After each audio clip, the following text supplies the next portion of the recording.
अपनी माँ तारा से बहुत प्यार करता था। वो अपनी माँ के एक इशारे पर जो भी वो कहती वो सब कर दिया करता और इसी बात का घमंड तारा को था। ऐसे ही एक दिन तारा की भाभी उससे मिलने उसके घर आती है, जहाँ वो देखती है कि तारा के कहने से पहले ही अनुभव चाय बना कर ले आता है। अरे अनुभव बेटा, क्या बात है, तुम तो अपनी माँ की बात सुनते हो। लगता है तुम जोरों के गुलाम नहीं, माँ के चमचे बनोगे। माँ जी, अगर मैं अपनी माँ की सेवा नहीं करूँगा तो कौन करेगा? और अगर मुझे दुनिया वाले माँ का चमचा कहते हैं तो कहने दो, मैं तो हमेशा अपनी माँ की फिक्र इसी तरह करूँगा। ये तो बहुत अच्छी बात है। वैसे तारा, तुम्हारे तो भाग्य खुल गए, इतना अच्छा बेटा जो मिला है। एक मेरे बेटे को देख लो, कभी नहीं सुनता मेरी। आपने बिल्कुल सही कहा भाभी, मैं तो भाग्यशाली हूँ, इतना अच्छा बेटा जो मिला है। अब बस इतनी अच्छी बहू भी आ जाए घर में। अरे तारा, इसीलिए तो आई हूँ। मेरी नजर में ना एक लड़की है, राधा नाम है उसका। अरे संस्कार तो ऐसे कि पूछ मत, कूट कूट कर भरे पड़ा है। अगर ऐसी बात है भाभी, तो मैं तो जल्द से जल्द रिश्ता लेकर जाऊंगी। तारा को अपनी भाभी पर विश्वास था, इसलिए बिना कुछ पता किए अपने बेटे अनुभव का रिश्ता राधा के घर ले जाती है। बहुत जल्द राधा और अनुभव की शादी हो जाती है, पर राधा के बारे में जितना सुना था राधा उसकी ठीक उल्टी थी। शादी को हुए अभी एक हफ्ता भी नहीं हुआ था कि राधा ने अपना असली रंग दिखाना शुरू कर दिया। अनुभव बेटा, मेरे सर में बहुत दर्द हो रहा है। मैंने अपने कमरे में देखा पर दवाई नहीं मिली। अगर तेरे पास सर दर्द की दवाई हो तो दे दे। बस सर दर्द की दवाई तो मेरे पास भी नहीं है। अब बस मुझे 5 मिनट दीजिए, मैं अभी दुकान जाकर लेकर आता हूँ। क्या आप ही इस वक्त दवाई लेने के लिए दुकान जाएंगी? अरे रात के 11 बज रहे हैं, दुकान बंद हो गई होगी। माँ जी, सर में कुछ बांध लो, दर्द आराम हो जाएगा। आपको कहीं जाने की जरूरत नहीं है। राधा, मैं छोटा बच्चा नहीं हूँ और रात के 11 बज रहे हैं, पर तुम्हें दिखाई नहीं दे रहा कि मेरी माँ का सर दर्द से फटा जा रहा है? इतना बोलकर अनुभव अपनी माँ के लिए दवाई लेने चला जाता है। अनुभव के जाने के बाद राधा अपना पूरा गुस्सा अपनी सास को दिखाती है। माँ जी, अनुभव जी तो आप पर जान छिड़कते हैं, पर आप कैसी माँ हैं? आप मना नहीं कर सकती थी? भला इस वक्त कौन जाता है बाहर? बहू शांत हो जा, केमिस्ट की दुकान इतनी भी दूर नहीं। और अगर मैं अनुभव को मना कर भी देती तो भी नहीं मानता वो। तारा अपनी बहू की बातों का बुरा नहीं मानती और अपने कमरे में चली जाती है। कुछ देर बाद अनुभव आकर अपनी माँ को दवाई देता है और अपनी माँ के पास बैठकर अपनी माँ का सर दबाने लगता है। ये सब देखकर राधा को बहुत गुस्सा आता है। कुछ देर बाद रात में जब अनुभव अपने कमरे में जाता है तो राधा कहती है, मिल गया समय? भूल जाते हो क्या कि तुम्हारी बीवी भी है जो तुम्हारा इंतजार करती रहती है? आखिर कब तक माँ के पल्लू से बंधी रहोगी? अपने माँ के पल्लू को छोड़ते क्यों नहीं हो तुम? तुम्हारी माँ जितनी भोली और सीधी दिखती है ना, वो उतनी है नहीं। राधा, तुम्हें क्या हो गया है? तुम इतनी छोटी सी बात को लेकर मुझसे लड़ाई कर रही हो? सो जाओ, वैसे भी काफी रात हो चुकी है। पता नहीं कैसे आदमी से शादी हो गई, ये तो माँ का चमचा निकला। मुझे इसे अपनी तरफ करने के लिए इन माँ बेटे के बीच में लड़ाई करवानी होगी। जब तक इन माँ बेटे में प्यार रहेगा, मेरा पति मेरा नहीं होगा। राधा अपने पति को अपना गुलाम बनाना चाहती थी, पर अनुभव तो पहले से ही अपनी माँ का चमचा था।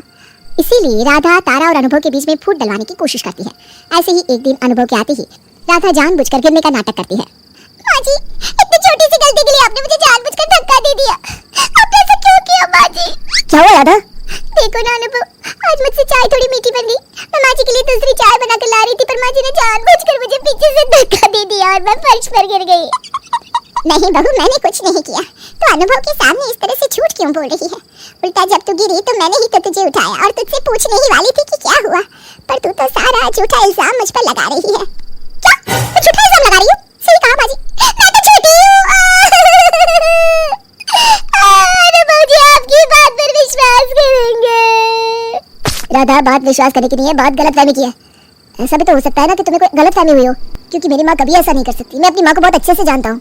अनुभव राधा की बातों पर विश्वास नहीं करता और उल्टा राधा को समझाने की कोशिश करता है। ये देखकर राधा को बहुत गुस्सा आता है, क्योंकि राधा का प्लान फ्लॉप हो चुका था।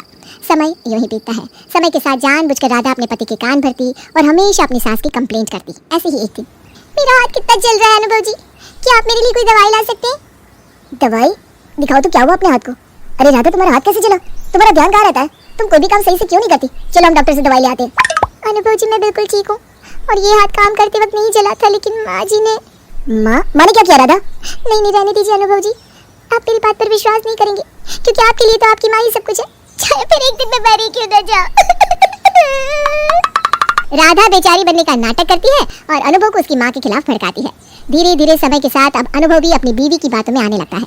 ऐसे ही एक दिन अनुभव ऑफिस जा रहा होता है और वो देखता है कि उसकी माँ और राधा के बीच किसी बात को लेकर बहस हो रही है। अरे मेरे तो कर्म ही फूट गए तेरे जैसी बहू पाकर। मुझसे कहा गया था कि तेरे अंदर संस्कार कूट कूट कर भरे पड़े हैं।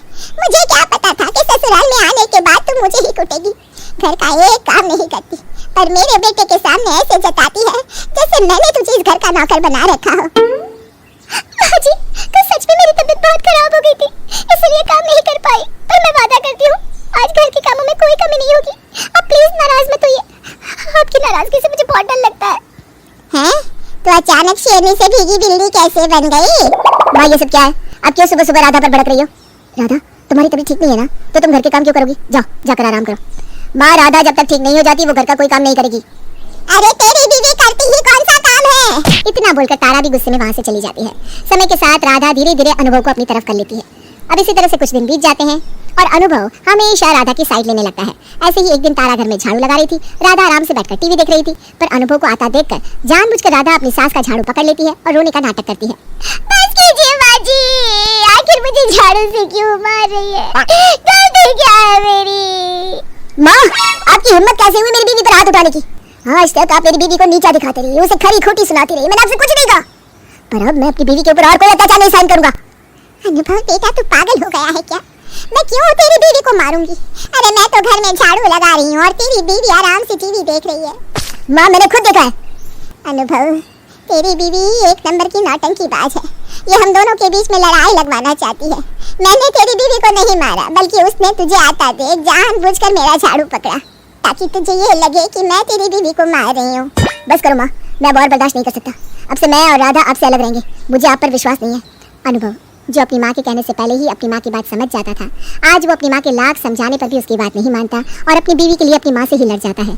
ये देखकर तारा के दिल को बहुत ठेस पहुँचती है, पर तारा भी खुद को समझा लेती है कि अब उसका बेटा उसका नहीं रहा।